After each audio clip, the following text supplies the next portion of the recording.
അസ്സലാമു അലൈക്കും. അപ്പോൾ ഇന്ന് ഞാൻ വന്നിട്ടുള്ളത് നമുക്ക് നോമ്പുതുറ സമയത്തൊക്കെ കഴിക്കാൻ പറ്റിയ നല്ലൊരു ഡ്രിങ്കിൻ്റെ റെസിപ്പി ആയിട്ടാണ്.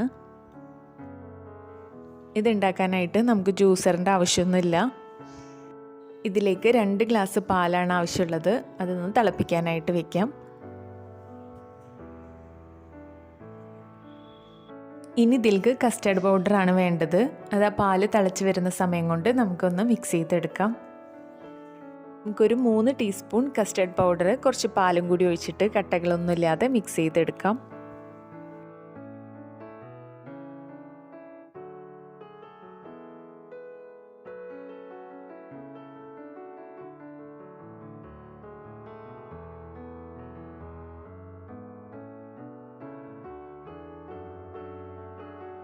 ഇനി ഈ മിക്സ് തിളച്ച് വരുന്ന പാലിലേക്ക് ഒഴിച്ചിട്ട് നന്നായിട്ടൊന്ന് ഇളക്കി യോജിപ്പിക്കാം.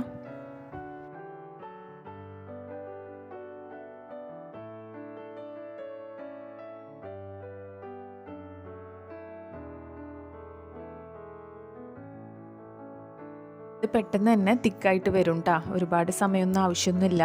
അതുകൊണ്ട് കൈയെടുക്കാതെ തന്നെ ഇളക്കിക്കൊണ്ടിരിക്കുക.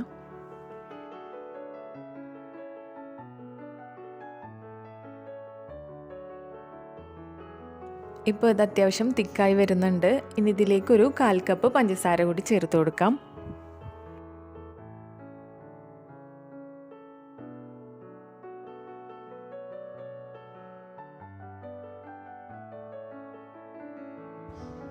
ഈ ഒരു പരുവാകുമ്പോൾ നമുക്ക് ഗ്യാസ് ഓഫ് ചെയ്ത് കൊടുക്കാം. ഇത് തണുത്ത് കഴിയുമ്പോൾ ഒന്നും കൂടി ഒന്ന് തിക്കാവും കേട്ടോ.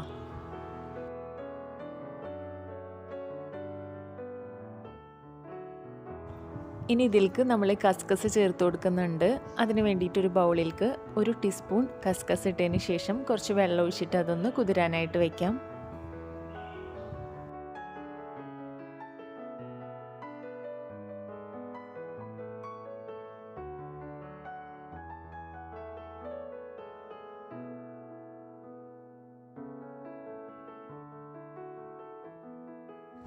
അപ്പോൾ നമ്മുടെ കസ്റ്റർഡിൻ്റെ മിക്സ് നന്നായിട്ട് തണുത്ത് വന്നിട്ടുണ്ട്.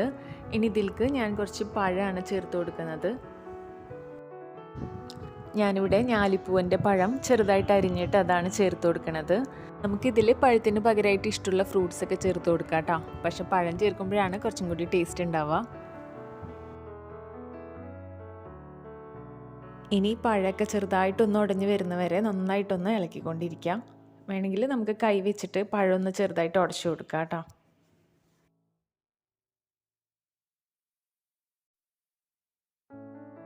പിന്നെ ഈ ഡ്രിങ്ക് ഒരുപാട് തിക്കല്ലാണ്ട് കുടിക്കുന്നത് തന്നെയാണ് ടേസ്റ്റ് കേട്ടോ.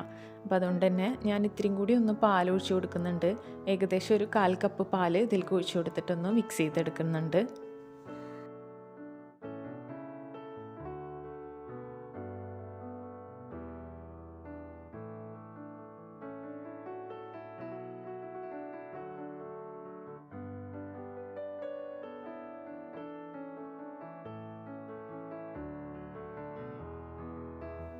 ഇനി ഇതിലേക്ക് ഒരു 2 ടീസ്പൂൺ കസ്കസും കൂടി ചേർത്ത് കൊടുത്തിട്ട് നന്നായിട്ടൊന്ന് ഇളക്കി യോജിപ്പിക്കാം.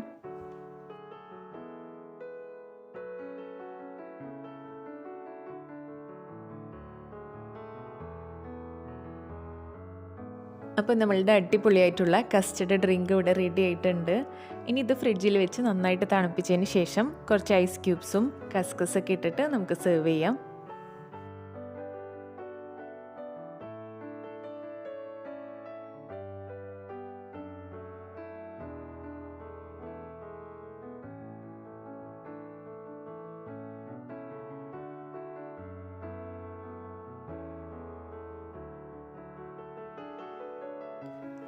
ഇതിൻ്റെ മുകളിലായിട്ട് കുറച്ച് ഡേറ്റ്സും കൂടി ഇട്ട് കൊടുക്കുന്നുണ്ട്.